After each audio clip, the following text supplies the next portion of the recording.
இன்னைக்கு உங்களுக்கு ஒரு ட்ரூ கோஸ்ட் ஸ்டோரி தான் சொல்ல போறேன். லண்டன்ல ஒரு மாமர் இருந்திருக்காங்க. அவங்களுக்கு மார்கரெட் ஜெனர் அப்படின்ற 2 பிள்ளைகள் இருந்திருக்காங்க. மட்டும்னா கொஞ்ச நாள் போக போக அவங்களோட லைஃப்ல சில சேஞ்சஸ் வர ஆரம்பிச்சிருக்கு.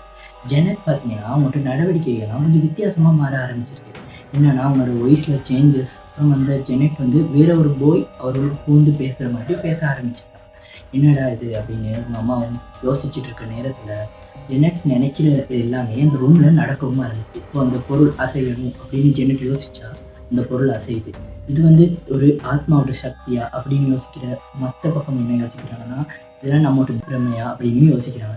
ஸோ போலீஸ் கிட்ட இவங்க சொல்றாங்க. போலீஸ் இன்வெஸ்டிகேஷன்ஸ்லாம் அவங்க வீட்டுக்கு வராங்க.